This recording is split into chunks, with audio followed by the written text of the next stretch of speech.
ഇത്രയും നാളുള്ള big boss കണ്ടിട്ടുള്ളത് വെച്ചിട്ട് എനിക്ക് തോന്നിയെന്ന് വെച്ച് കഴിഞ്ഞാൽ ഇത്രയും മോശമായിട്ടുള്ള മത്സരാർത്ഥികളെ ഞാൻ കണ്ടിട്ടില്ല. അതായത് ഒരു ടാസ്ക് കൊടുത്തു കഴിഞ്ഞ് കഴിഞ്ഞാൽ മത്സരിച്ചാണ് ആ ടാസ്കുകളെല്ലാം കൊളാക്കിക്കൊണ്ട് ഇത്രയും നാളായിട്ട് മുന്നേറിക്കൊണ്ടിരിക്കുന്നത്. ഇന്നലെ കൊടുത്ത ബോട്ടിൽ ഫാക്ടറി ടാസ്ക് ചലഞ്ച് ആണെങ്കിൽ കൂടി തന്നെ അതിൻ്റെ അകത്ത് പല രീതിയിലും പല കാര്യങ്ങളും ഒഴിവാക്കാൻ ഉണ്ടായിട്ട് കൂടി അത് വളരെ മോശമായ രീതിയിലേക്ക് എത്തിച്ച് അവസാനം 2 തവണ മത്സരം നടത്തേണ്ട സ്ഥിതി വരെ വന്നിട്ട് പോലും അതിലൊരു തീരുമാനമാക്കാൻ പറ്റിയില്ല. അവസാനം നെവിന് ജയിലിലും പറഞ്ഞു വിട്ടു.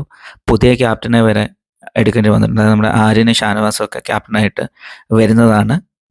പിന്നെ ഇന്നലത്തേതിൽ അനിമോളുടെ വെച്ച് പറയുകയാണെന്നുണ്ടെങ്കിൽ അനിമോൾ തെറ്റായിട്ട് ചെയ്തിട്ടുണ്ടെന്ന് എനിക്ക് തോന്നുന്നില്ല. കാരണം ഒരു ക്യൂസി എന്ന് പറഞ്ഞു കഴിഞ്ഞാൽ അതിൻ്റെ ക്വാളിറ്റി ചെക്ക് ചെയ്ത് അതിൻ്റെ ഫീഡ്ബാക്ക് കൊടുക്കുക എന്നുള്ള ജോലിയാണ് ബിഗ് ബോസ് ഏൽപ്പിച്ചിരുന്നത്.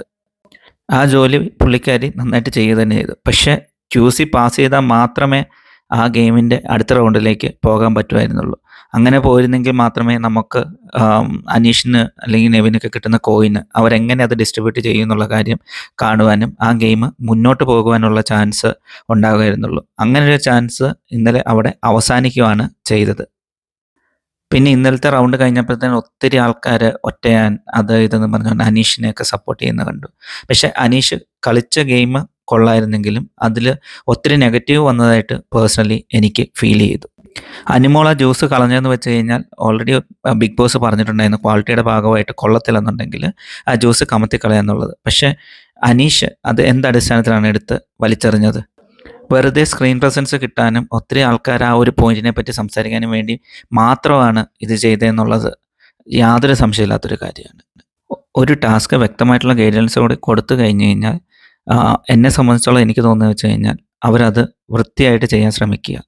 ഓക്കെ, അതിൻ്റെ അകത്ത് മത്സരവും കാര്യങ്ങളൊക്കെ ഉണ്ടാവും. അപ്പം എല്ലാവരും പരസ്പരം അങ്ങോട്ടും ഇങ്ങോട്ടും അഡ്ജസ്റ്റ് ചെയ്തല്ലെങ്കിൽ നല്ല രീതിയിൽ ചെയ്ത് കഴിഞ്ഞ് കഴിഞ്ഞാൽ എല്ലാവർക്കും ഒരു എൻ്റർടൈൻമെൻറ്റും പിന്നെ അവർക്കെല്ലാവർക്കും തന്നെ നല്ല രീതിയിൽ വോട്ടിങ്ങിന് കിട്ടാനുള്ളൊരു ചാൻസൊക്കെയാണ് ഒരു ഗെയിം എന്ന് പറയുന്നത്.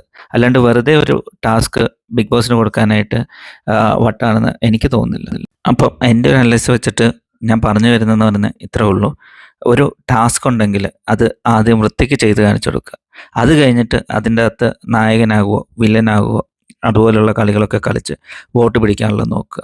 ഇതെന്നും ഇങ്ങനെ അടിയായിട്ട് നടന്നു കഴിഞ്ഞാൽ അതെങ്ങനെ ആൾക്കാർക്കൊരു എൻ്റർടൈൻമെൻ്റ് ആയിട്ട് ഫീൽ ആകുന്നത്? അതുപോലെ തന്നെ നെവിന് ഇന്നലെ പല കാര്യങ്ങളും ഒഴിവായി പോയെങ്കിലും പുള്ളി അവസാനം അവിടെ എല്ലാവരും കൂടെ തർക്കം നടന്ന സമയത്ത് പോയി അടുക്കളയിൽ നിന്ന് വീണ്ടും ഫുഡ് കട്ട് ചെയ്തിട്ടുണ്ട് പോകുന്നത്. അതൊക്കെ അത്രയും വലിയ ഒരു ഇതാണെന്ന് എങ്ങനെയാണ് പുള്ളിക്ക് ഫീൽ ആകുന്നതെന്ന് എനിക്ക് മനസ്സിലാകുന്നില്ല. പുള്ളി വിചാരിക്കുന്നത് ഇതൊക്കെ പുറത്ത് വലിയ സംഭവമാണെന്നാണോ എന്ന് എനിക്ക് സംശയം. ടാസ്കിൻ്റെ ഇടയിൽ തന്നെ പുള്ളി ഇടയ്ക്ക് ജ്യൂസ് എടുത്ത് കുടിക്കുക, അങ്ങനെ ഓരോ ഇതൊക്കെയാണ് പുള്ളിയുടെ എൻ്റർടൈൻമെൻ്റ് എന്ന് പറയുന്നത്.